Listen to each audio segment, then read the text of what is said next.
Muy buenas tardes. Para la Benemérita Biblioteca Nacional es un gusto, un honor unirse a la Academia Morista Costarricense para conmemorar la Semana Morista 2024. Esta tarde tenemos la conferencia La decisión más trascendente del filibusterismo en Centroamérica por Armando Vargas Araya. Estas conferencias son muy importantes porque permiten a la ciudadanía conocer con mayor profundidad lo referente a la campaña nacional, a sus héroes y la defensa de nuestra soberanía. Y en este año también relacionada con la abolición de la esclavitud en Centroamérica.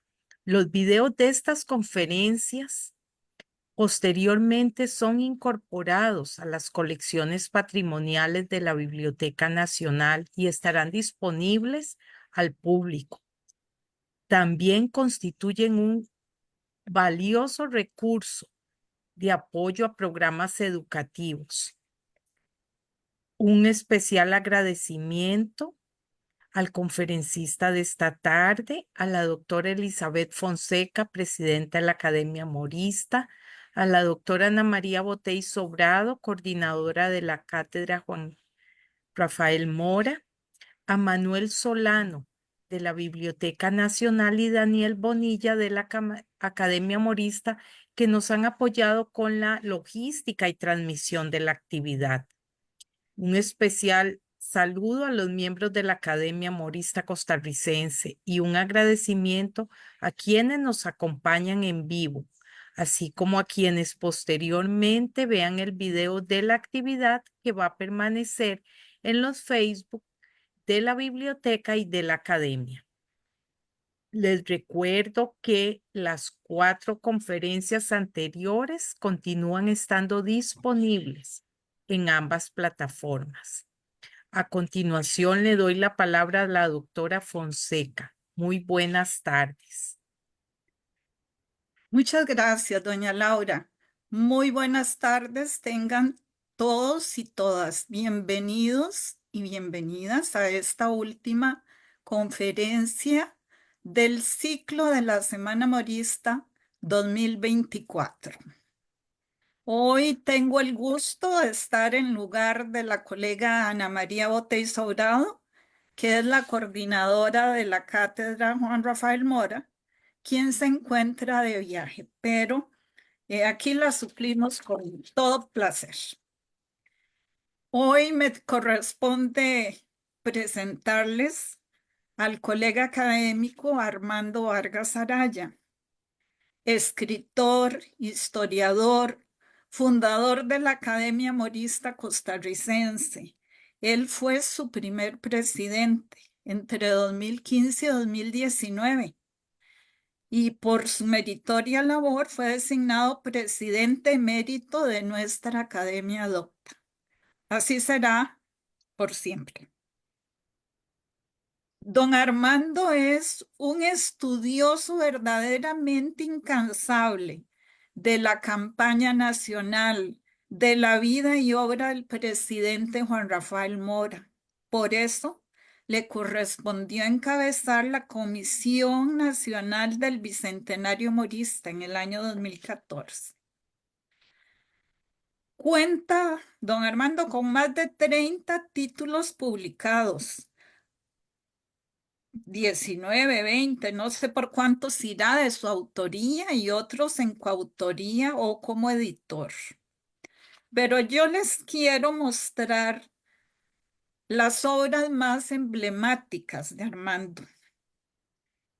Primero que nada, por su temática y por el interés que tiene para las personas que queremos enterarnos, queremos estudiar la campaña nacional. Está este libro, no los tengo en el orden que los quiero presentar. Aquí van. Primero que nada está El lado oculto del presidente Mora, una obra muy importante que publicó en Juricentro en el año 2007. Por otro lado está su obra Palabra Viva del Libertador. Esta salió por la editorial Eduvisión en 2014. Está editado en colaboración con Raúl Aguilar y este libro contiene alrededor de 140 textos del presidente Mora. Ese mismo año sacó La polifonía del presidente Mora. Y hay una que no tengo, pero que voy a mencionar porque es una obra importante, que es Juan Rafael Mora y la Guerra Patria, Costa Rica versus el expansionismo esclavista de Estados Unidos, 1850-1860, obra publicada en La Habana por la editorial de Ciencias Sociales en el 2017.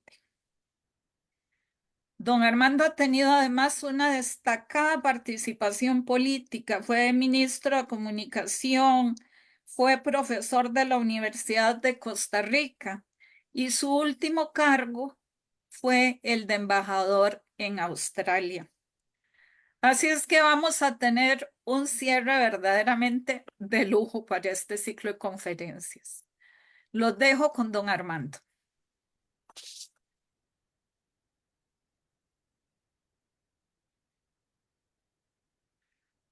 Muy buenas tardes y muchas gracias por estas generosas palabras introductorias de nuestra presidenta de la Academia Morista Costarricense, la doctora Elizabeth Fonseca Corrales.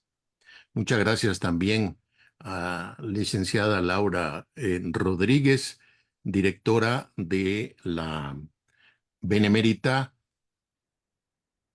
Biblioteca Nacional de Costa Rica, a quienes colaboran con esta serie de conferencias y también eh, a todos ustedes que han venido siguiendo el ciclo de conferencias que hoy concluye o a quienes van posteriormente a ver las grabaciones que queden como patrimonio de la biblioteca y de nuestra academia para consulta posterior.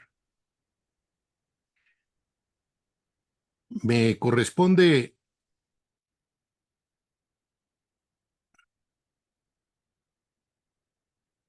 hablar sobre el tema del filibusterismo y la esclavitud. En la preparación de las notas para esta tarde, me ha sorprendido no haber encontrado ni en Nicaragua, ni en Costa Rica, ni en los Estados Unidos, en ninguna parte, un trabajo académico, un artículo, una investigación dedicada precisamente a lo que considero que fue la decisión más trascendente del filibusterismo en Centroamérica, a saber, la restauración de la eh, esclavitud. Porque eso, según el mismo William Walker, que fue el líder de aquella aventura del expansionismo esclavista procedente de la Unión Americana en el territorio de América Central, es la clave que da la interpretación de toda la administración suya como presidente constitucional de Nicaragua y también de toda la acción anterior del filibusterismo.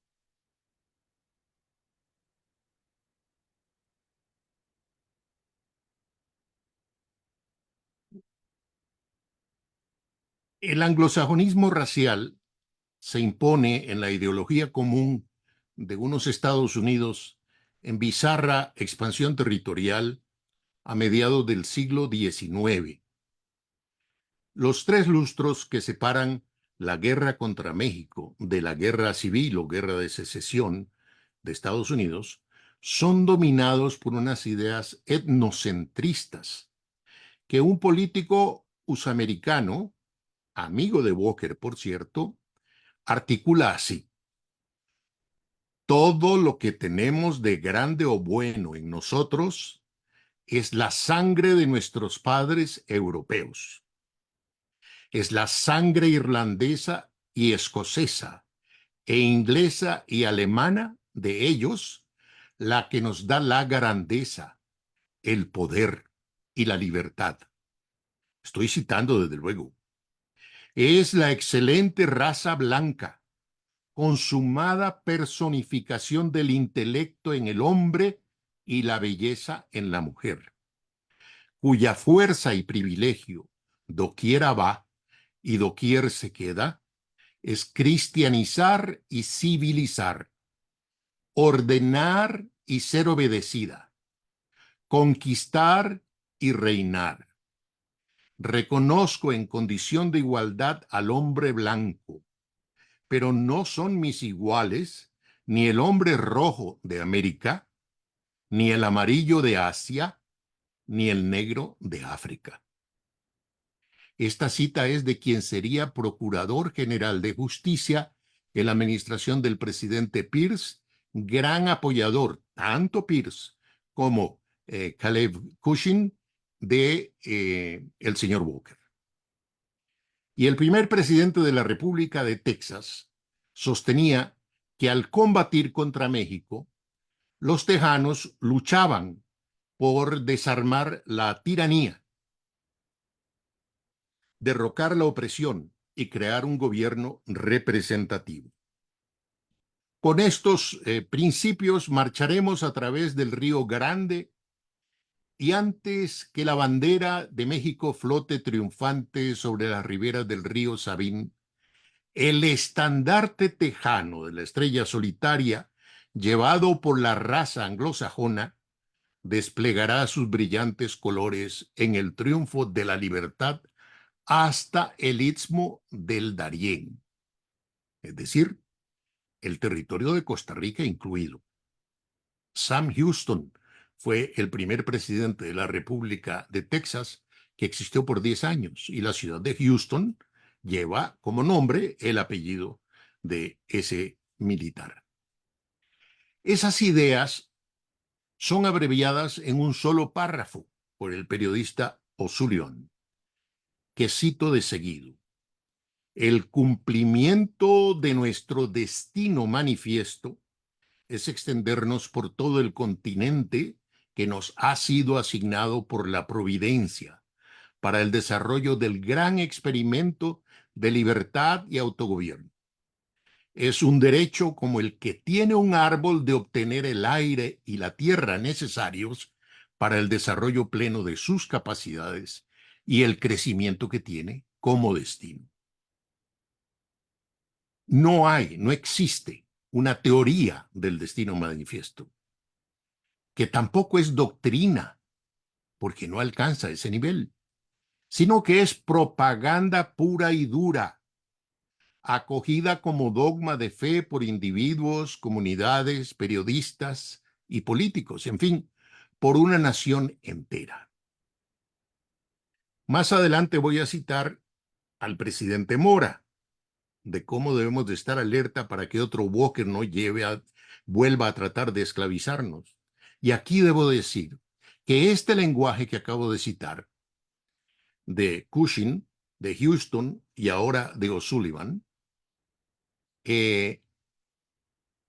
escucho ecos de esa misma ideología, en la campaña electoral de los Estados Unidos, que se va a resolver ahora en el mes de noviembre.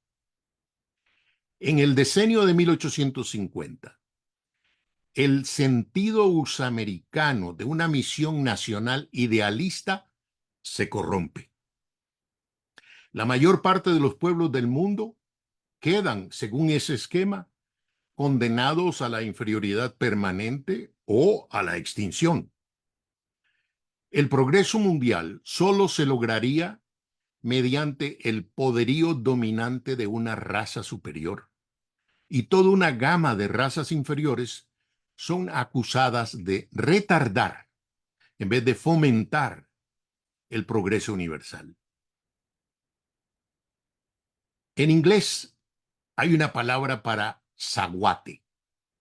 Es el término mongrel, término despectivo con el que se ofendía entonces y probablemente todavía a los mestizos de la América Central. Cuando el presidente Franklin Pierce comienza a desplegar su política exterior, afirma su biógrafo, tiene a disposición dos instrumentos, el filibusterismo y la diplomacia. En la campaña electoral del que está reconocido como peor presidente de los Estados Unidos, junto con James Buchanan, que lo sucedió, y fueron con los que tuvo que lidiar la administración costarricense del presidente Mora. En esa campaña electoral se dice que el voto es sí o no al filibusterismo. Polarización que llaman ahora.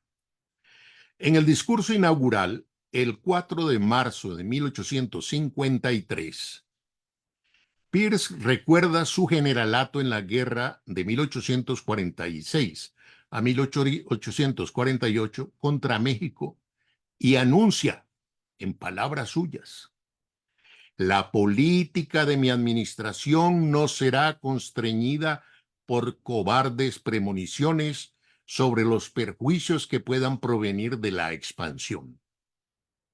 Y a raíz de eso comenta un periódico, los Estados Unidos limitan al este con el sol naciente, al oeste con el sol poniente, al norte con el Ártico y al sur tan lejos como nos dé la gana.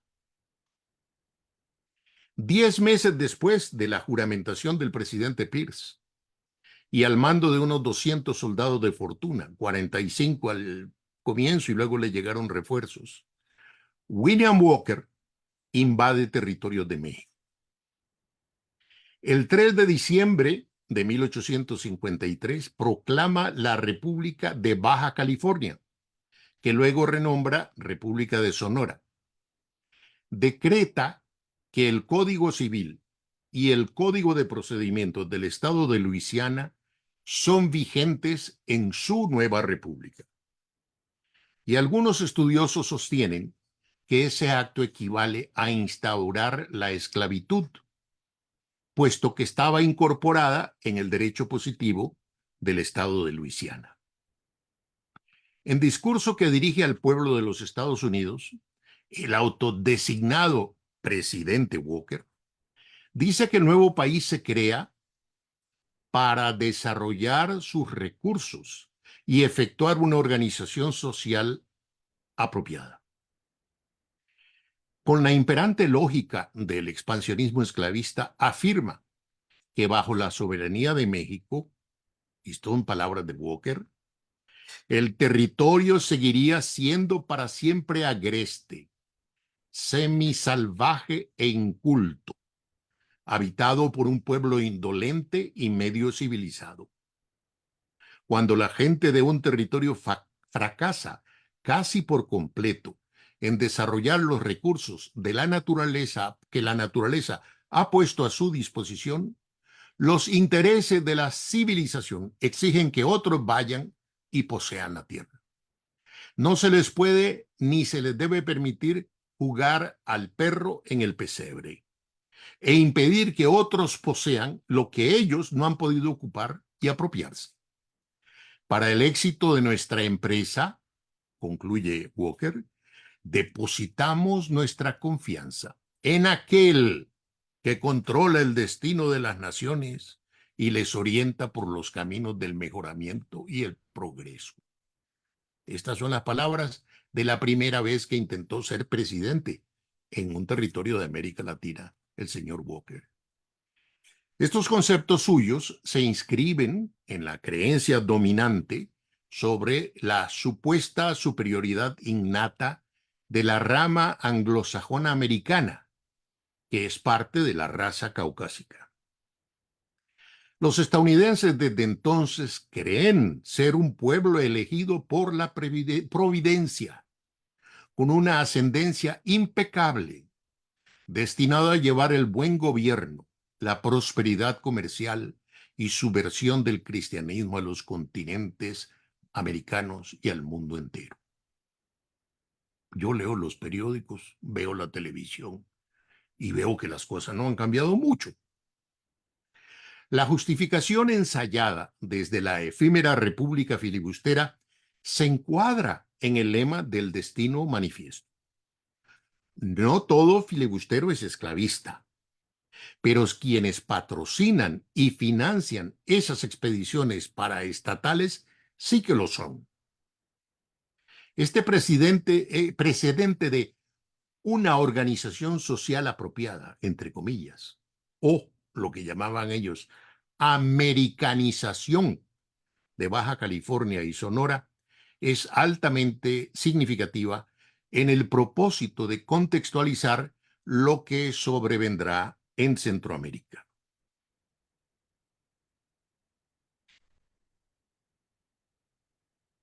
Antes de Walker, aparece en el Istmo Henry Kinney, y detrás de ambos ambiciosos está el interés expansivo de los Estados Unidos, obsesionados por la dominación de la ruta interoceánica ribereña y lacustre lindante entre Costa Rica y Nicaragua.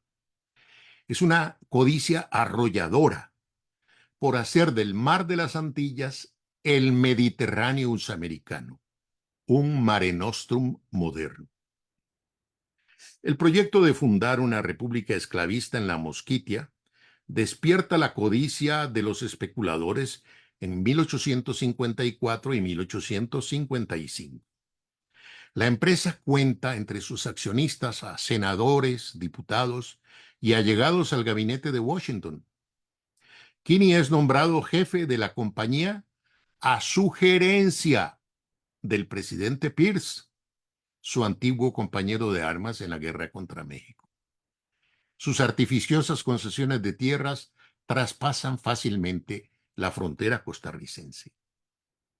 Esa expedición de Kinney es similar a la comandada por el general Sam Houston, de quien hablamos antes, que logra colonizar Texas para quitarle enseguida el territorio de México y anexarlo a los Estados Unidos. Más aún, la prensa usamericana predice: pronto seremos testigos de acontecimientos en Centroamérica que harán aparecer la conquista de Texas como una insignificancia, pues apenas podrán compararse con la adquisición de California por los Estados Unidos. Es un territorio 3 veces más extenso que el estado de Nueva York. Costa Rica percibe el poderío de los Estados Unidos detrás de las aviesas expediciones. Auxiliados con dinero, armas y recursos de toda especie, por una mano tal vez no muy oculta, para los que conocen la historia de las repúblicas americanas, dice el periódico oficial. Los británicos estiman que los filibusteros ciertamente son apoyados por el gobierno de Washington, y los españoles juzgan que este pueblo anglosajón se presenta hoy como el genio exterminador que se ha dado a sí mismo la misión y el destino manifiesto de aniquilarlos. He insistido en unas fechas, pero ahí todo está comprendido en un periodo breve. La invasión a México va de 1846 a 1848. La formulación de ese párrafo de O'Sullivan sobre el destino manifiesto es de 1850. En 1853 asume el gobierno en la Casa Blanca el presidente Pierce. Y ese mismo año, unos meses después, es la primera aventura del autoproclamado presidente Walker de la República de Sonora. En 1849 es cuando comienza la administración Mora en Costa Rica. William Walker y su autonombrada Falange Americana desembarcan en el puerto de El Realejo, Nicaragua, el 13 de junio de 1855. Desde las tierras del Pacífico pronto supera el emprendimiento de Kinney en el Atlántico. Eso es en junio. Y ya en julio, las secuelas de las primeras tropelías walkeristas se desbordan por la frontera. Penetraciones armadas, refugio de perseguidos, asilo de gente común. La marea crece y amenaza envolvernos a todos con su sangrienta oleada, comenta el periódico gubernamental en San José y previene. Ay de los que no comprendan cuán íntimamente ligados están los bárbaros y deplorables hechos de que es víctima Nicaragua con la existencia de todos los pueblos de la América Central. En esos días, un articulista del periódico New York Times publica un reportaje que dice: con su placentero clima, sus ricas haciendas ganaderas, su café y su cacao, Costa Rica es el objetivo final del filibusterismo angurriento. Pero en Costa Rica, Walker encontrará un valeroso pueblo unido, una nación bien dirigida y satisfecha con sus gobernantes, no desgastado en guerras civiles. El desenlace será la horca o la hoguera. ¿Quién derramará lágrimas sobre las tumbas de los equivocados que optaron por el destino del ladrón y el asesino? A fines de 1855, el presidente Mora lanza su gran proclama: una gavilla de advenedizos, escoria de todos los pueblos, condenados por la justicia de la Unión Americana, no encontrando ya donde hoy están con qué saciar su voracidad, proyectan invadir a Costa Rica para buscar en nuestras esposas e hijos, en nuestras casas y haciendas, goces a sus feroces pasiones, alimento a su desenfrenada codicia. Alerta, costarricenses, no interrumpáis vuestras nobles faenas, pero preparad vuestras armas. Una versión poetizada de los contenidos esenciales de esta proclama de noviembre de 1855 es la letra actual del himno nacional, que fue compuesta por el poeta José María Villo Celedón en 1903. Tal la urdimbre que hay entre el patriotismo que predicaba el presidente Mora y la identidad que tenemos los costarricenses hoy, si bien una identidad en evolución como todo en la vida, pero firmemente arraigada en la visión morista del porvenir de Costa Rica. El gobierno nuestro no duda que detrás del filibusterismo se trasluce la esclavitud, y por ello, en febrero de 1856, el presidente Mora menciona 4 veces la perversa institución en su solicitud al Congreso Nacional de autorizar al Poder Ejecutivo para hacer la guerra a los invasores. Dice Mora: en Nicaragua fue introducida una saúrda de aventureros extraños acaudillados por el coronel Walker, que tomó por sorpresa la ciudad de Granada e hizo firmar al general de las tropas del gobierno el 23 de octubre un tratado que se llamó de paz. En realidad, era de esclavitud y de exterminio sobre aquellos infelices pueblos, tratado que tenía por objeto disponer de los destinos de Nicaragua y un poco después de toda la América Central. El gran proyecto de los invasores es dominar Centroamérica sumiendo en la más triste esclavitud a los nacionales, reemplazándolos con las heces de otras regiones. De otra parte, añade el presidente Mora, los filibusteros que ocupan Nicaragua con la mira de adormecer al gobierno de Costa Rica, acreditó un ministro cerca de este, ministro del cual el gobierno le mandó que se hiciese regresar de Punta Arenas inmediatamente, pues no podía admitirlo sin menoscabo del honor nacional y sin comprometer su alta responsabilidad con los pueblos y con los demás gobiernos de Centroamérica que están decididos a hacer la guerra a los aventureros.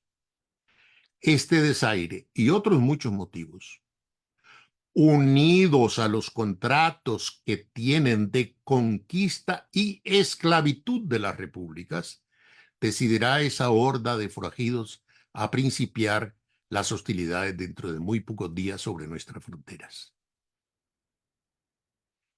Es ardua la empresa de reconquistar en favor de Nicaragua sus derechos usurpados y de asegurar para siempre la independencia de Centroamérica y la integridad de su territorio.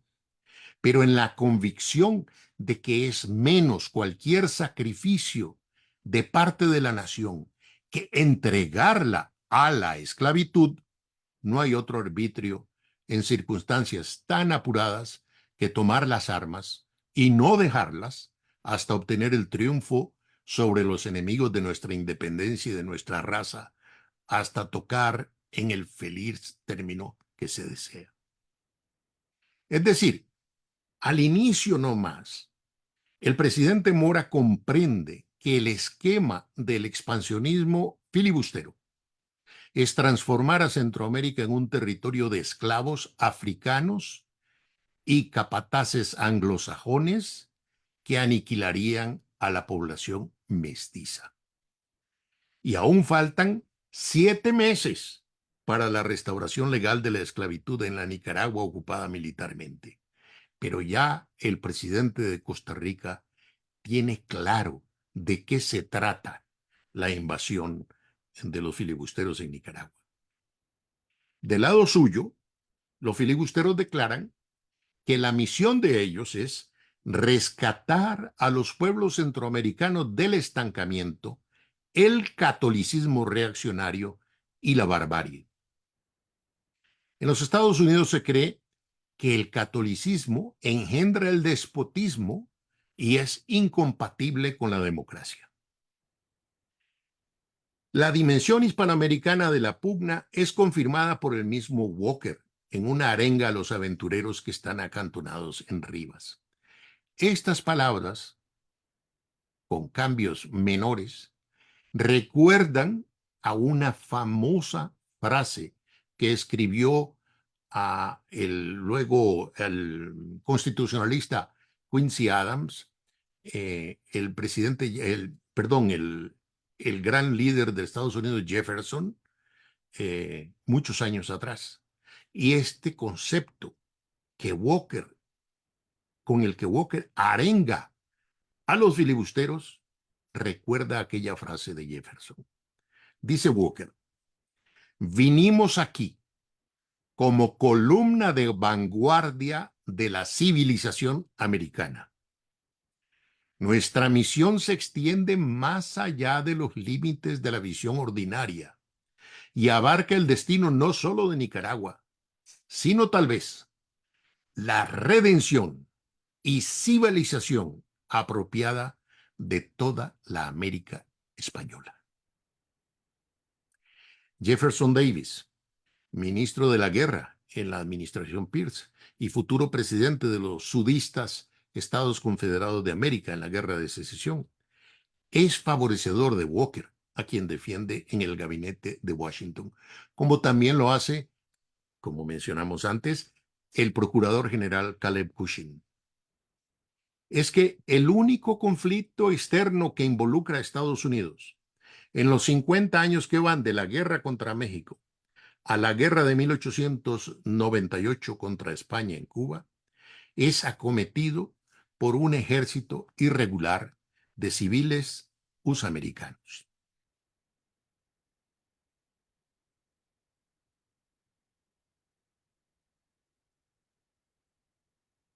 Derrotado por el ejército expedicionario de Costa Rica en los campos de batalla de Santa Rosa, Sardinal de Sarapiquí y Rivas, Walker ataca al presidente Mora desde su periódico El Nicaragüense.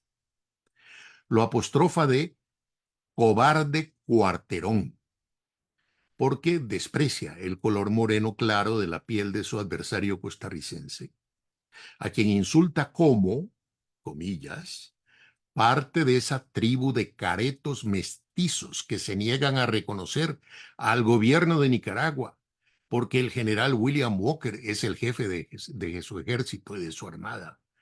Cuadrilla de bastardos.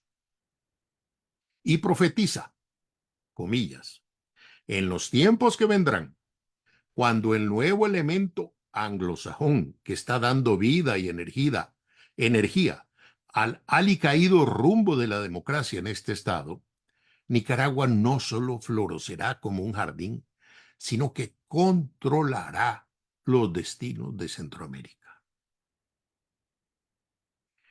El 22 de septiembre de 1856, lunes funesto en la historia, el Supremo Gobierno de Nicaragua, presidido ya por Walker, deroga los decretos de la Asamblea Constituyente y del Congreso de la antigua Federación Centroamericana. Comillas, todas las actas y decretos de la Asamblea Constituyente Federal, como también los del Congreso, se declaran nulos y de ningún valor.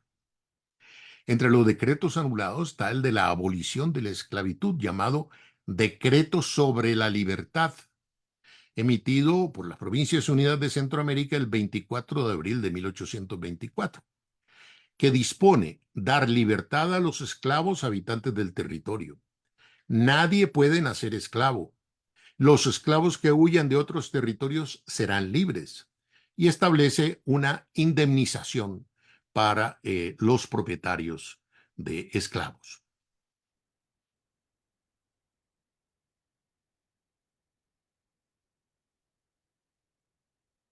Se restituyen las leyes originales y por tanto el derecho de poseer esclavos queda reconocido por el gobierno de Nicaragua, reporta el periódico New York Times. Desde luego, el derecho de tener esclavos impone la obligación de garantizar seguridad jurídica a sus dueños para el goce de su propiedad. Si bien en su juventud se había mostrado desfavorable a la institución peculiar, como la llamaban ellos, la esclavitud, su expansionismo se enmarca en la ideología esclavista.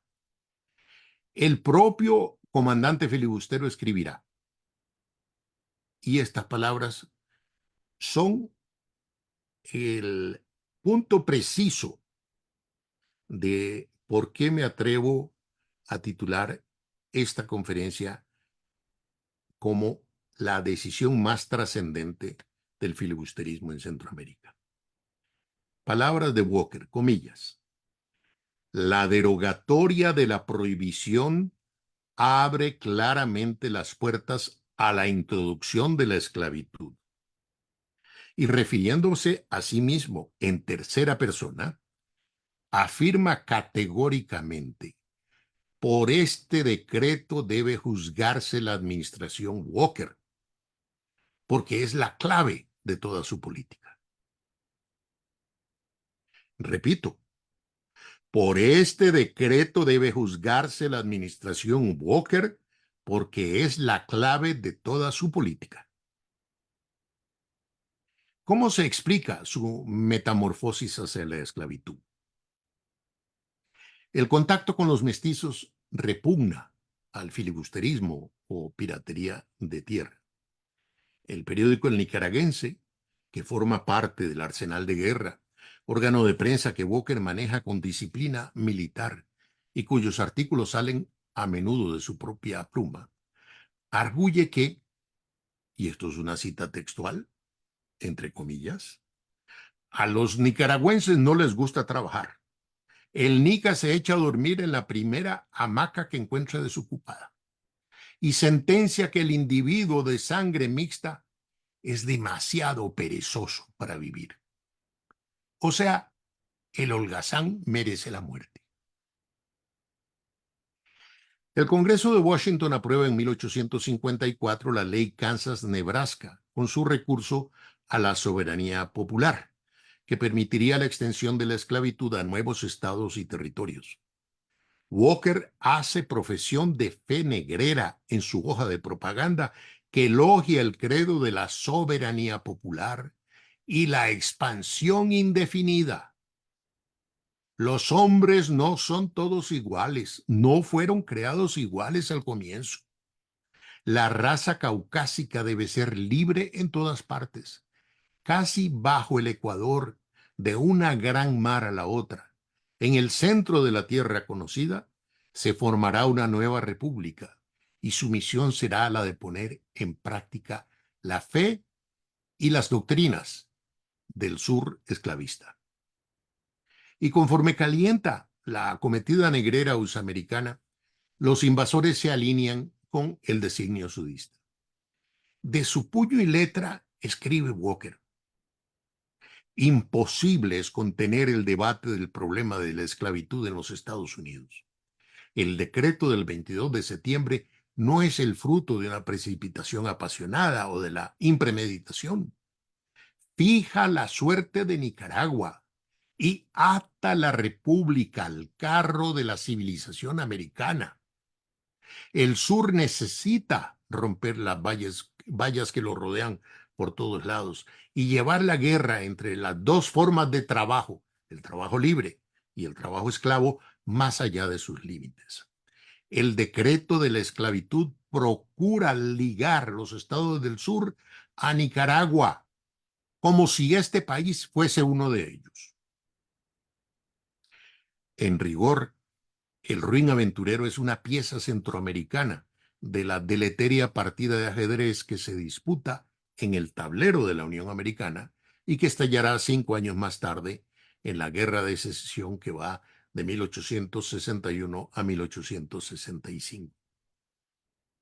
Y como si fuesen necesarias justificaciones adicionales, Walker escribe: en Nicaragua el negro parece estar en su clima natural.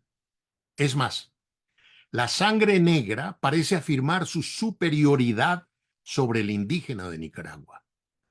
La esclavitud negra tiene una doble ventaja. A la vez que proporciona mano de obra para la agricultura, tendería a separar las razas y a destruir los mestizos, causantes del desorden que ha reinado en el país desde la independencia. La esclavitud no es anormal en la sociedad americana. Debe ser la regla, no la excepción. No hace mucho todavía he escuchado, y en una actividad de la Academia Morista Costarricense, a alguien dudar de que la esclavitud fuese la piedra de toque de la aventura filibustera en Nicaragua. Pero aquí está el señor Walker hablando con toda claridad. Dice un maestro cubano que el capo invasor concibe un día, o más bien una noche de fiebre, la empresa audaz de extender el esclavismo norteamericano por las regiones de la América Española. Su empeño es ampliar la órbita de la institución infame con tierras ricas y colmadas de siervos, con territorios que puedan convertirse en estados de la Unión Americana, llevar miles de nuevos ciudadanos esclavistas a la urna y decenas de nuevos votos esclavistas al Senado, para contrarrestar con esos elementos la ola de indignación cristiana que ve subir con sobresalto en los mares de la política nacional y que puede sobrepasar de un momento a otro las murallas de su tráfico indigno. Y debo contar aquí que encontré en una publicación del New York Herald de la época un artículo diciendo que si la plataforma del Partido Demócrata aprobada para aquellos años, para la próxima elección en la que ganó Buchanan, si llegaba a concretarse, podía pensarse que la Unión Americana crecería entre 10 y 15 estados esclavistas nuevos. Y en ese ensayo se dice que crecerá la demanda de esclavos negros y que entonces los esclavos reproducidos, como se reproducen los caballos, como se reproduce el ganado, chattel, le dicen en inglés, semovientes, en el estado de Florida, de Virginia, elevaría el precio por cabeza de cada esclavo entre 2 y 5 mil dólares cada uno, por la demanda de Cuba, de México, de Nicaragua y de otros países que pensaban que iban a terminar uncidos a la Unión Americana. Y que como Virginia no daría abasto para suministrar, para atender la demanda de mano de obra esclava negra, afrodescendiente, habría que restaurar la trata de los negros traídos de África.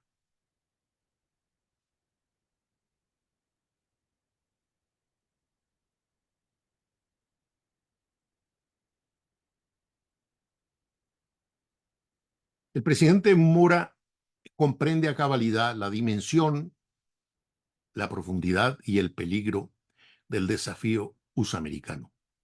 La maldición de una raza mestiza, que dice su fatídico adversario. El jefe de Estado permanece informado por sus agentes en Estados Unidos acerca de las tendencias del partido esclavista. Don Juanito afirma que las miras de Walker son apoderarse de todo Centroamérica, exterminar a sus habitantes y poblarla con yanquis. El mayoral invasor así lo confiesa sin vergüenza alguna. Comillas. La introducción de la esclavitud negra suministraría una cantidad de mano de obra constante y segura para el cultivo de los productos tropicales. Teniendo como compañero al negro esclavo, el hombre blanco llegaría a arraigarse aquí, y juntos, el uno y el otro, destruirían el poder de la raza mestiza, que es la perdición del país. Vale decir, el inhumano esquema expansionista consiste en limpiar el suelo de la mala hierba que para él es la población hispanoamericana y colonizar el territorio con finqueros rubios y esclavos africanos. El trabajo de las razas inferiores, insiste el caudillo pirata, no puede competir con el de la raza blanca si no se le da un amo blanco para dirigir sus energías. De regreso a los Estados Unidos tras la victoria centroamericana sobre el expansionismo esclavista el 1 de mayo de 1857, y aquí hay que usar una expresión muy costarricense, Walker, enchiladititico, se refiere a Costa Rica por la oposición a la esclavitud. La reintroducción de la esclavitud negra constituye el modo más rápido y eficiente de permitir a la raza blanca establecerse de manera permanente en Centroamérica. Se lee en una carta suya en la que conjetura: la toma de conciencia de este hecho ha llevado a una conjura de las razas mestizas de Hispanoamérica a fin de excluir por siempre la esclavitud de los territorios ahora ocupados por ellas. Y sus pruebas de la supuesta conjuración son estas dos. En el mes de mayo de 1856 se celebra un tratado entre los estados de Nueva Granada y Costa Rica. Aparentemente su objetivo es la solución de una cuestión fronteriza pendiente desde hacía mucho tiempo. Pero en el tratado se inserta una extraña y singular cláusula por la cual las partes contratantes convienen en que nunca se introducirá la esclavitud en los territorios de ninguna de las dos. No existen relaciones íntimas entre aquellas repúblicas, pues aunque colindantes, una vasta región deshabitada se extiende entre los distritos cultivados de ambos países. Y sin embargo, estas dos repúblicas soberanas se otorgan poderes mutuos que uno de los estados de la Unión Americana no cedería a un estado hermano o al gobierno federal. Segunda prueba para su especulación. Otros estados hispanoamericanos manifiestan el deseo de sumarse al contubernio. No solo se discute en el Congreso chileno la propuesta de una amalgama general de esas repúblicas, sino que se envía un comisionado chileno a San José, al objeto de negociar un tratado con Costa Rica. También un bergantín de guerra chileno, con oficiales y tripulantes proporcionados por Inglaterra y Francia, llega a la costa de Centroamérica con el fin de ayudar en el complot contra los americanos en Nicaragua. O sea, ya había sido derrotado, ya estaba de vuelta en los Estados Unidos y Walker sigue obsesionado con Costa Rica. Bien adelantado para la época, Walker practica lo que ahora se llama la posverdad. Miente a diestra y siniestra, con la pretensión de confundir a quienes simpatizan con el filibusterismo esclavista. El Tratado Calvo-Herrán del 11 de junio de 1856 es de amistad, comercio, navegación y límites entre Costa Rica y la Nueva Granada, hoy Colombia. Por el artículo 35 se comprometen a mantener para siempre prohibido el tráfico de esclavos y se garantizan mutuamente que en los territorios de su respectiva jurisdicción jamás será restablecida la inhumana institución de la esclavitud. Pero de ahí a imaginar una conjura antifilibustera en Nicaragua, como lo afirma Walker, se requiere un desprecio absoluto a la verdad. El Congreso de Chile conoce la decisión del Poder Ejecutivo de enviar un embajador en misión especial a San José para hacer al gobierno de Costa Rica, que tan decididamente ha tomado parte en la cuestión de Nicaragua, una manifestación de los sentimientos y simpatías de la República de Chile, suscribir el Tratado de Unión Hispanoamericana y una convención consular. Es una ofensa sugerir siquiera que Chile haya solicitado marineros y oficiales europeos para tripular un bergantín de su armada. En otra parte, manifiesta Walker, cuando se emite en Nicaragua el decreto que revoca los actos de la Asamblea Nacional Constituyente y el Congreso Federal Centroamericano, el embajador sudamericano en Granada, John H. Wheeler, comunica a su gobierno el hecho, limitándose a observar que le parece una buena medida para el Istmo. Y Walker añade con saña, de fuente enteramente fidedigna, se sabe que la nota de Mr. Wheeler es discutida en un consejo de gabinete del presidente Pierce. O sea, hasta el gabinete ministerial de la Casa Blanca llega el tema de la declaratoria o la restauración de la esclavitud en Nicaragua. El presidente Mora tiene presente en sus discursos y proclamas la amenaza esclavista que pende sobre Costa Rica. Marchemos a Nicaragua a destruir esa falange impía que la ha reducida a la más oprobiosa esclavitud, proclama una. Y otra vez, es forzoso que no quedemos expuestos a que un nuevo Walker vuelva a turbar nuestra paz, batallando por esclavizarnos. O bien, este pueblo virtuoso que prefiere la muerte a la ignominiosa esclavitud no puede ser jamás conquistado. Y en el Congreso Nacional declara, si el patriotismo, la fe, la libertad, la noble ambición de saber y gloria han dado origen a todos los pueblos esclarecidos, a todos los héroes y a todos los mártires, el aislamiento, la desmembración, el mísero interés y el egoísmo insociable no han producido más que la barbarie, la esclavitud y la muerte. El 1 de mayo de 1850 será por siempre, dice nuestro capitán general, día memorable para Centroamérica, día de gloria para la raza latina que ha sabido defender su religión y su patria y escarmentar debidamente a la horda salvaje que intentara sumirnos en la más oprobiosa esclavitud. Y termino con esta reflexión. Varios estudiosos han sugerido en Costa Rica y en los Estados Unidos que las de Juan Rafael Mora y Abraham Lincoln se desenvuelven como vidas paralelas. Ambos presidentes civiles les corresponde asumir el mando militar para encauzar sus ejércitos hacia una gran guerra justiciera. Esos desempeños explican por qué son considerados por la historia como los mejores presidentes de sus países.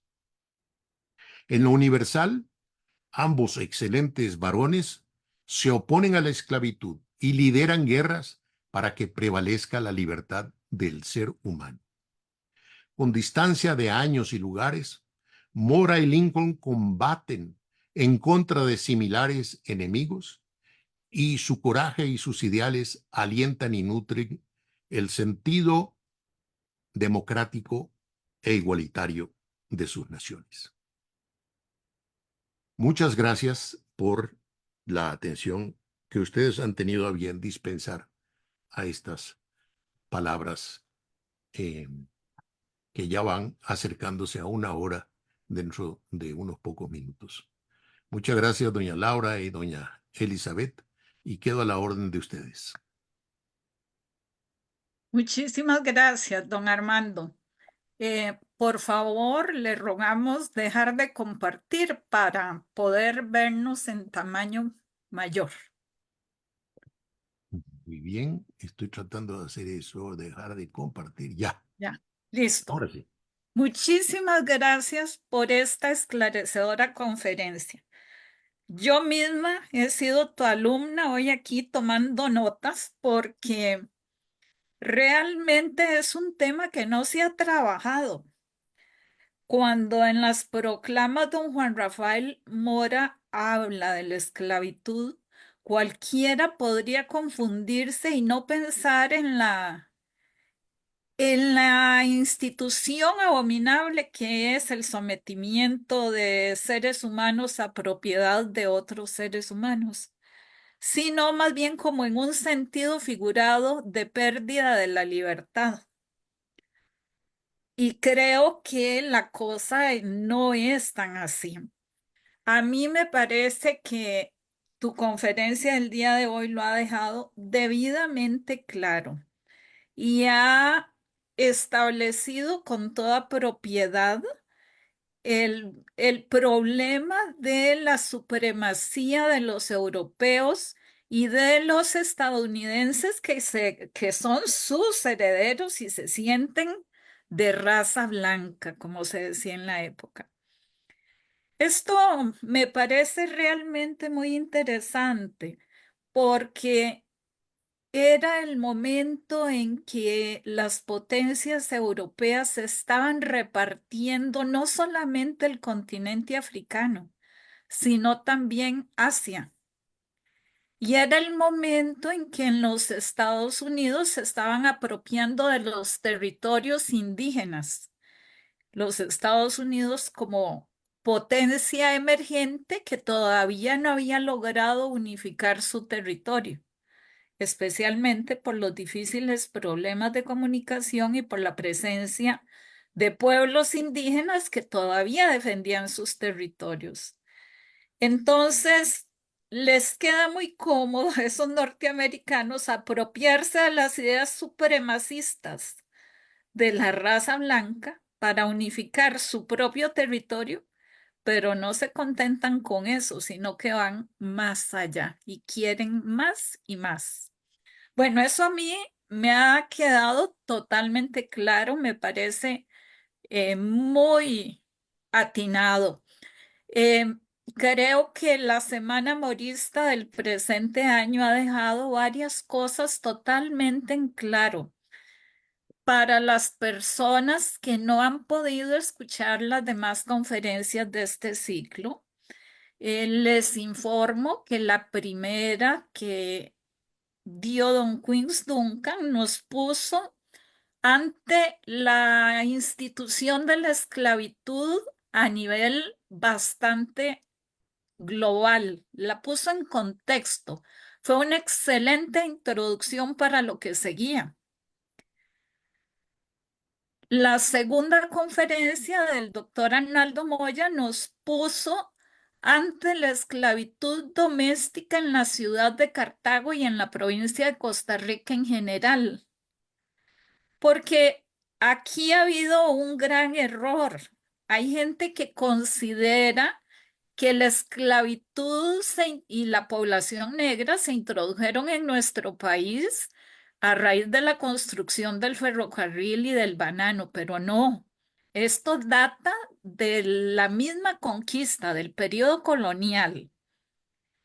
En su conferencia, Marielos Acuña nos resaltó el tema de el mestizaje, un mestizaje que tiene por base el mulato, es decir, los genes que llevamos los costarricenses en general tienen de población africana, afrodescendiente.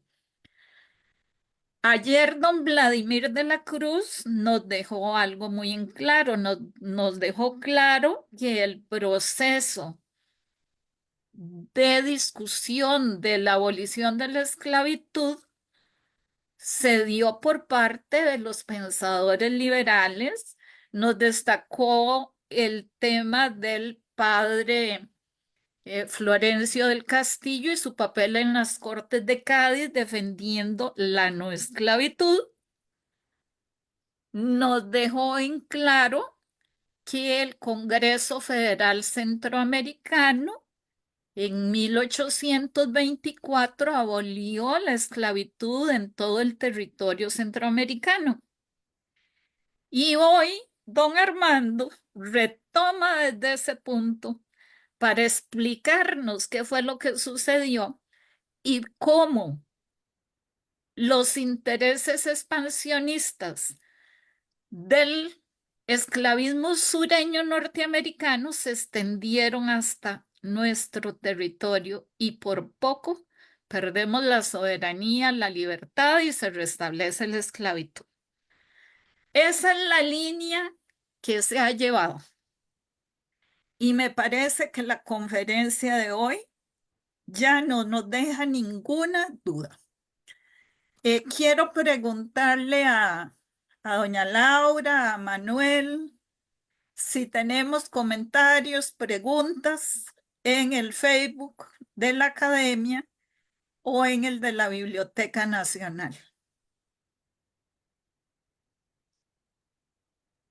Vamos a revisar, doña Elizabeth.